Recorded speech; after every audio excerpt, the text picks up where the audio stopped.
పెళ్ళి ఎప్పుడు? నా ఎందుకులే, నీకైందన్న? లేదు కాదు, మామూలు పెళ్ళి అంటే నాకు ఒక ఇన్ఫర్మేషన్ వచ్చింది అందుకే అడిగా. లేదు మరదల్ని ఎప్పుడు పెళ్లి చేసుకుంటా అంటే లేదన్న, ఇప్పుడే లేదు, మనకి ఇంకా టైం ఉంది. ముందు నాకేంటంటే మెయిన్ గోల్ సెట్ అవ్వాలి. మనం సెట్ కాకుండా ఒక అమ్మాయి మన ఇంటికి తీసుకొచ్చి మనకున్న ప్రాబ్లమ్స్ కూడా ఆమె పెట్టేదానికంటే మనం సెట్ అయ్యి అమ్మాయిని తెచ్చుకోవడం కరెక్ట్ కదా అని. మరదల పెళ్ళి రైట్ అని నిజమేనా? లేదన్న, అలాంటిది ఏం లేదు. మా మమ్మీ వాళ్ళు ఇప్పుడు ఫ్యామిలీ వాళ్ళు ఇప్పుడు ఎలాగని మమ్మీ వాళ్ళు అనుకుంటారు కదా, ఏమికి ఇచ్చి చేద్దాం, ఆమెకి ఇచ్చి చేద్దాం అని. అట్లా మా మరదలకి ఇచ్చి చేద్దాం అని మా మమ్మీ అనుకుంటుంది, అందరికీ చెప్పుకుంటుంది. అది లవ్ మ్యారేజ్ కాదన్న, అరేంజ్ చేసుకుంటా. అరేంజ్ చేసుకుంటా. ఎందుకు? లవ్ కమ్ అరేంజ్ చేసుకుంటా. అబ్బా బానే, ఎవరున్నారు? లేదు ఇంకా చూసుకుంటున్నారు. నేను మెసేజ్ చేయమందామా? వద్దులేదు, ముందు సెట్ అవ్వాలి, ఆ తర్వాత సెట్. నీకు ఏదో ప్రాబ్లం ఉంది, అప్పుడప్పుడు పెయిన్ వస్తూ ప్రాబ్లం అవుతుంది, ఏంటది? నీకేమని చెప్తారన్న? అది ఎట్లా వచ్చిందని నాకు కూడా తెలియదు అన్న, చిన్నప్పటి నుంచి లేదు అది. లాక్డౌన్లో మనకి సడన్గా పెయిన్ వచ్చింది, కిమ్స్ హాస్పిటల్ తీసుకెళ్ళారు, 3 రోజులు ఉంచారు. 3 రోజులు ఎందుకు ఉంచారో తెలియలే. అప్పుడు చెప్పారనమాట, హార్ట్ బీట్ చాలా స్లో కొట్టుకుంటుంది, ఏమైందో తెలియట్లేదు, చిన్నప్పటి నుంచి వస్తే ప్రాబ్లం లేదు, బట్ ఇప్పుడు వస్తే చిన్నప్పటి నుంచి ఉంటుందంట స్లో బీట్, తక్కువ కొట్టుకునేది అందరికి ఉంటుందంట, కొంతమందికి ఉంటుందంట. అది చిన్నప్పటి నుంచి ఉంటే ప్రాబ్లం లేదు, ఇప్పుడు వస్తే ప్రాబ్లం ఉంటుంది అని చెప్పేసి అన్న. కొన్ని ట్యాబ్లెట్లు ఇచ్చారు, అవి వాడాం, అప్పుడు రాలే. 1 year తర్వాత ఇప్పుడు ప్రెషర్ తీసుకుంటే అప్పుడు పెయిన్ వస్తుంది. రెస్ట్ తీసుకుంటావా? వెళ్ళి సైడ్కి వెళ్ళి రెస్ట్ తీసుకుంటావా? పడిపోతాను అక్కడ, ఆటోమేటిక్గా వాటర్ తాగితే సెట్ అవుతుంది. అప్పుడు కొంచెం వాటర్ తాగితే ఇది అప్పుడు సెట్ అవుతున్నా. సడన్గా పెయిన్ రావటం ఇప్పుడే మెంటల్ ప్రెషర్ తీసుకున్నప్పుడే. స్ట్రెస్ ఎక్కువైపోయి స్ట్రెస్ అయిన ఎక్కినప్పుడు ఇది మనకి షాక్ కొట్టింది కదా, షాక్ కొట్టినట్టు ఇలా అనిపించింది, అలా పడిపోతావు. ఒక 1/2 hour తర్వాత మళ్ళీ సెట్ అయిపోతావు. తగ్గిందా? సెట్ అయిందా? ఇప్పుడైతే మ్యాక్సిమం ఒక నెలలో ఒకసారి వస్తుంది, అప్పుడైతే వారానికి ఒకసారి వచ్చేది. మరి చెప్పలేదు ఎవరికి? ఎవరు నమ్ముతారండి, ఏ సొల్లు మాటలు చెప్తున్నావు అనుకుంటారు వాళ్ళు. అవి చెప్పుకొని ఏం చేస్తావు అని, అంతే, ఏం లేదు, ఇది మన ప్రాబ్లం కదా ఇది అని. రాజుని కొన్ని విషయాల్లో నెగిటివ్ చేశారు, ఎందుకు ఆ బ్యాడ్ నేమ్ వచ్చింది అమ్మాయిలని ఏదని? ఈ ఎంత బయట వాళ్ళు ఇష్టపడుతుంటే అంత పన్నోళ్ళు ఎక్కువ ఉన్నారు. ఇప్పుడు వాడికి తెలీదో నాకు తెలీదు, కానీ నా గురించి మాత్రం బ్యాడ్ మాట్లాడేస్తాడు. అది విన్నా వినకపోయినా కానీ వాళ్ళెవరి ముందు బ్యాడ్ మాడేస్తాడు. వీళ్ళు 10 మంది చెప్తారు, వాళ్ళు పోయి ఇంకో 10 మంది చెప్తారు, అట్లా ఒక్కొక్కరు. అప్పట్లో D10 టైంలో ఎన్టీఆర్ గారు అవార్డు తీసుకున్నావు కదా, మళ్ళీ ఎప్పుడైనా కలిసావా? మళ్ళీ అంటే ఆయనే గుర్తుపట్టి ఎయిర్పోర్ట్లో ఎన్టీఆర్ సార్ గుర్తుపట్టారు. నేను అసలు పిచ్చోనైనా ఆయన నన్ను గుర్తుపట్ట ఏంటంటే, ఏదో న్యూ ఇయర్ పార్టీకో ఎటో వెళ్తున్నారు, చాలా మంది వెళ్తున్నారు, రానా గారు, రాజమౌళి గారు, అనుష్క గారు, చాలా మంది వెళ్తున్నారు. అయితే నేను ఇట్లా మిర్రర్ దగ్గర స్పెట్స్, అప్పుడే ఎయిర్పోర్ట్ మనకి ఈవెంట్ ఉంటే నేను ఎయిర్పోర్ట్లో ఉన్నా, స్పెట్స్ చూసుకుంటూ ఉన్నా, గుర్తుపట్టారు, ఆయన రమ్మని అన్నారు. ఆ బాడీ గార్డ్స్ ఉంటారు కదా, వాళ్ళు వచ్చి రారా అన్నారు. అంటే ఎవరన్నా ఏందన్నా, ఆయన ఎంత ఎత్తున్నాడు, ఏదన్నా అంటే ఇట్లా అంటే పక్కకి తీసుకెళ్తే అక్కడ చూడంగానే ఎన్టీఆర్ సార్ ఉన్నారు. నేను అసలు చేదు వణికిపోయినాయి ఇక్కడ. అంటే అక్కడంటే డ్యాన్స్ చేసే మూడ్లో ఉన్నాను కదన్నా, అక్కడ ఎన్టీఆర్ సార్ ఉన్నారు, వాళ్ళు ఉన్నారు, వీళ్ళు అసలు ఆ మైండ్లో లేదు.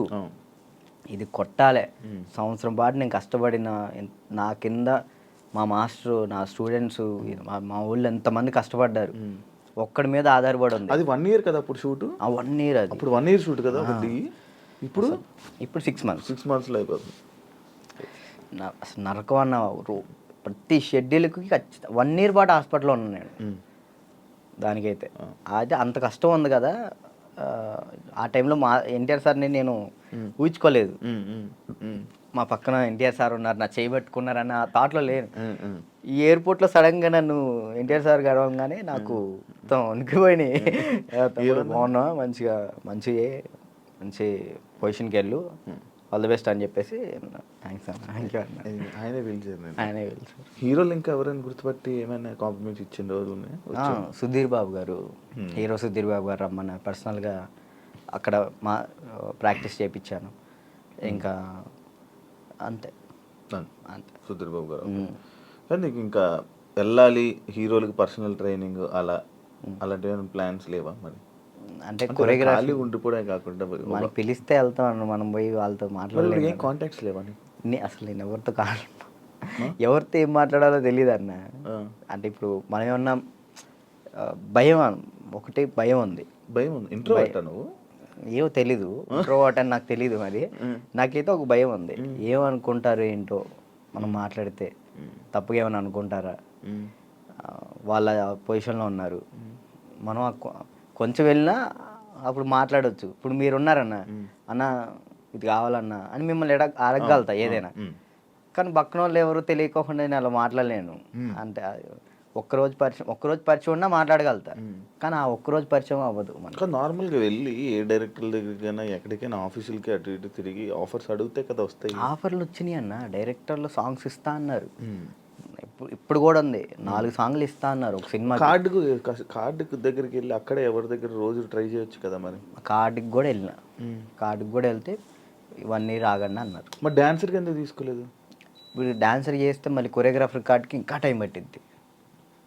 ఇప్పుడు డాన్సర్ కార్డ్ తీసుకున్నాను, టైం పట్టిద్ది. ఇప్పుడు సాంగ్లు పోతాయి అప్పుడు. ఇప్పుడు ఫస్ట్ నీకు కావాల్సింది కొరియోగ్రాఫర్దే, ఇంకే కార్డు వద్దు. ఫ్యామిలీ ఎలా ఉన్నారు? అప్పుడు అమ్మని చూసుకుండాలి, ఇల్లు కట్టాలి, అవన్నీ అన్న అయ్యాయి అవన్నీ? స్థలం అయితే తీసుకున్నా అన్న, కట్టాలి. మమ్మీ నేను అంతే, మమ్మీ నేను చెల్లి. డాడీ వెళ్ళిపోయాడు, తెలుసు కదా మీకు. డాడీ వెళ్ళిపోయారు. ఇక ముగ్గురు వాళ్ళిద్దరిని చూసుకుంటూ హ్యాపీగా ఉన్నా. చెల్లి మధ్య లవ్ మ్యారేజ్ చేసుకుందంట? లవ్ మ్యారేజ్ అయిపోయింది, మ్యారేజ్ అయితే అయిపోయింది చెల్లికి. Love marriage? మేము ఒప్పుకున్నాం ఆల్రెడీ. ఓకే, ఒప్పుకున్నాం, వాళ్ళు చేసుకున్నారు. Love marriage? నువ్వు కూడా ఇంకా లవ్ మ్యారేజ్?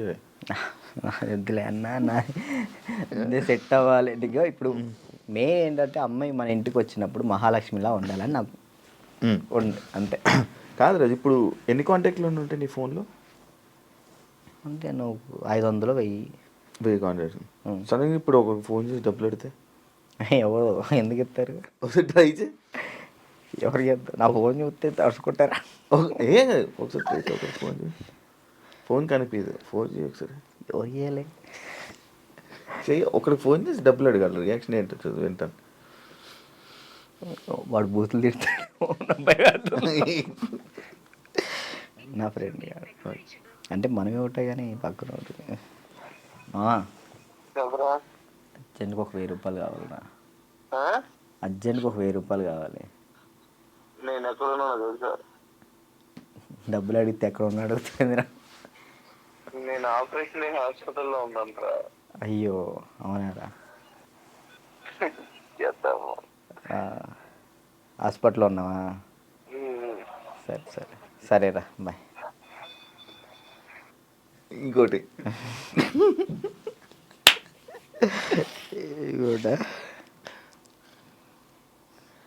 అంటే నీ ఫ్రెండ్స్, నీ కాంటాక్ట్స్ ఎలా ఉన్నాయి, నువ్వు ఏ పరిస్థితుల్లో ఉన్నావు చూద్దామని.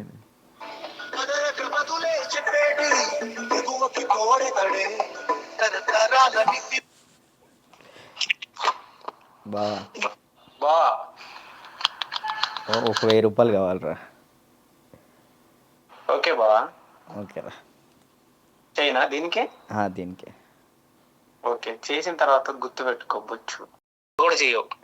ఇట్లాంటి వచ్చినప్పుడే ఇంటర్వ్యూలో ఉన్నారా? బుర్రలేంట కదా.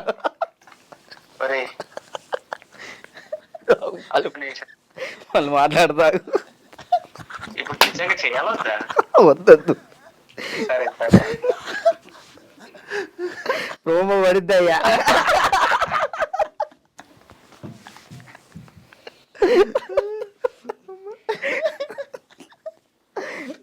అబ్బా, ఈడప్పటికి మాట్లాడనుకున్నా మాట్లాడు. ఇప్పుడు అకౌంట్లో ఇప్పటికిప్పుడు ఎంత ఉంది? ఒక 23,000 ఉంది, ఇందాకే పడ్డాయి వచ్చినప్పుడే. 23,000. మంత్లీ ఎలా గడుపుతున్నావు? ఒక మంత్ ఈవెంట్ వచ్చినప్పుడు ఆ ఈవెంట్ చేస్తాను.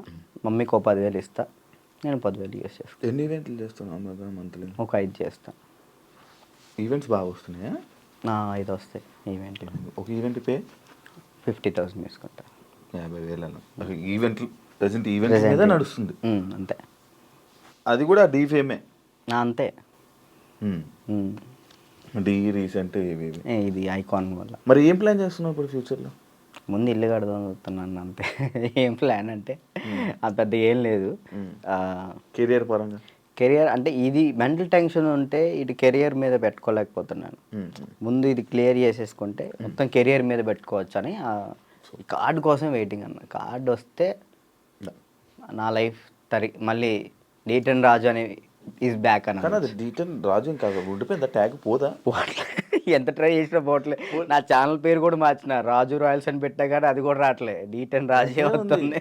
ఎందుకంటే డీటెన్ రాజు ఉండిపోయింది అది అసలు పోదా? నేను చాలాసార్లు అనుకున్నా డీటెన్ రాజు సరే అన్న, డీటెన్ విన్ అయ్యాను కదా, తర్వాత విన్నర్లు చెప్పు. ఎవరు? నువ్వు చెప్పు. డీటెన్ నీకే తెలియదు, తర్వాత విన్నర్ ఎవరో కూడా ఎవరికి తెలియట్లేదు. అంతే అంతే. ఇప్పుడు ప్రెసెంట్ జాను ఈ అమ్మాయి విన్ అయిందని తెలుసు అంతే. తర్వాత ఎవరు విన్, అందుకే అలా ఉండిపోయింది. ఓకే, నువ్వే విన్నర్ అమ్మా. నువ్వు చాలా మందికి నీ తర్వాత మళ్ళీ విన్నర్స్ ఎవరు తెలియదు, గుర్తులేదు. అంటే ఉన్నాయి, కొన్ని ఉన్నాయి. సోమేష్ విన్ అయ్యాడు.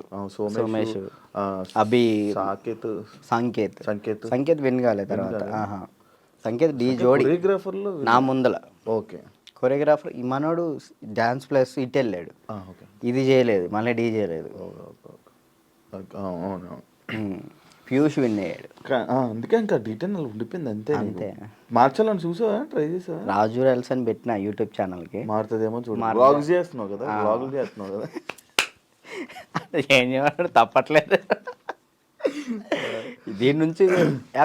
దీని నుంచి వచ్చినా కానీ మ్యాక్సిమం ఫోకస్ చేసుకోగలుగుతాను. ఓకే. వెబ్ సిరీస్ స్టార్ట్ చేసిన, అంటే నేను నా పరంగా చేద్దాం అని చెప్పి నేను డైరెక్షన్ చేస్తే నేను వచ్చి యాక్ట్ చేస్తా తప్పకుండా. Thank you so much. ఫ్రీగా వచ్చి చేస్తా. థ్యాంక్ యూ అన్న, థ్యాంక్ యూ. నాకు ఒక రోల్ ఇవ్వు. అయ్యో మీకెందుకు, మీరే మాకు ఇచ్చుకోవాలి. సిరీస్లో నేను వచ్చి చేస్తా. ఉందన్న, నేను ఒకటైతే మాస్టర్ చైత్ర మాస్టర్ ఒక డాన్సర్ కథ అని టైటిల్ పెట్టి వెళ్ళిపోయారు. నేను దాన్నే కంటిన్యూ చేస్తున్నా. ఒక డాన్సర్ కథ అని చెప్పి ఒక వెబ్ సిరీస్ తీస్తున్నా. ఓకే. ప్రజెంట్ స్టోరీ రాస్తున్నాం. రాస్తే బాగా రాయాలి. అంటే డాన్సెస్ గురించి, బ్యాక్గ్రౌండ్ డాన్సెస్ గురించి ఎవరికి తెలియదు, నాకు కష్టాలు తెలియదు. ఎవరైనా సక్సెస్ అయిన గురించి, సక్సెస్ అయితే శేఖర్ మాస్టర్ వీళ్ళ గురించి తెలుసు, అందరికీ తెలుసు. ఓడిపోయిన వాళ్ళ గురించి ఎవరు తీయరు కదా, నేను తీసే దాని గురించి. అంటే ఫెయిల్యూర్స్ గురించి. డాన్స్ బ్యాక్గ్రౌండ్ కష్టాలు చాలా దారుణం ఉంటాయి, అమ్మాయిలు కానీ అబ్బాయిలు కానీ. నీకు బాగా తెలుసు కదా స్టోరీస్, ఇవన్నీ బాగా అనుభవించావు. మనం అక్కడ నుంచి వచ్చాం కదా, కష్టం.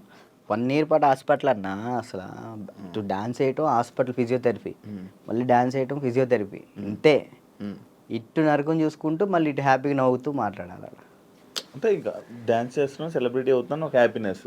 సెలబ్రిటీ అనే ఫీల్ లేదు, అందరూ గుర్తుపడుతున్నారని ఒక హ్యాపీనెస్, అదొక హ్యాపీనెస్. ఇటువైపు ఏమో హాస్పిటల్లో దెబ్బలు. అంటే అది అలవాటు అయిపోయింది. ఇంకా డాన్స్ క్లాసు, డాన్స్ చేయటం, ఇంక మాకు ఇదే ఫ్యూచరు, మాకు ఇది చేస్తే చాలు అనే ఒక ఫీల్లో ఉండిపోయాను నేను. నాకు నెక్స్ట్ ఫ్యూచర్ ఇంకోటి ఉందని ఆలోచనలో లేను నేను. అదే. Thank you Raju, thank you interview ఇచ్చినందుకు. And all the best. నీ కెరీర్లో మంచి సెటిల్ అవ్వాలని, థ్యాంక్ యూ. ఇంకా మంచి స్థాయికి వెళ్ళాలని వెయిట్ చేస్తున్నాను నేను. మరి ఎప్పుడురా ఏదో ఒకటి చెయ్యాలి, బిజీగా ఉండాలి, ఏదో ఒకటి సాధించాలని నేను ఎప్పుడు ఎదురు చూస్తా. మంచి కోరుకునే వ్యక్తుల్లో నేను ఒకడిని. Thank you. ఎప్పుడు మంచి కోరుకుంటా. And all the best. నీ కెరీర్లో మంచి సెటిల్ అవ్వాలని కోరుకుంటాను. అదే, థ్యాంక్ యూ ఇంటర్వ్యూ ఇచ్చినందుకు. మళ్ళీ ఎప్పుడైనా కలుద్దాం తప్పకుండా. మళ్ళీ ఇంకోటి ఏదైనా సక్సెస్ అయ్యాక, ఒక సినిమా చేశాక, ఒక కొరియోగ్రాఫర్గా అయినప్పుడు మళ్ళీ నేను ఇంటర్వ్యూ పిలుస్తే తప్పకుండా రావాలి. షూర్, తప్పకుండా. డన్. చూసారు కదా ఇంటర్వ్యూ. ఇంకో గెస్ట్తో మళ్ళీ మీ ముందు కలుస్తా. అంతవరకు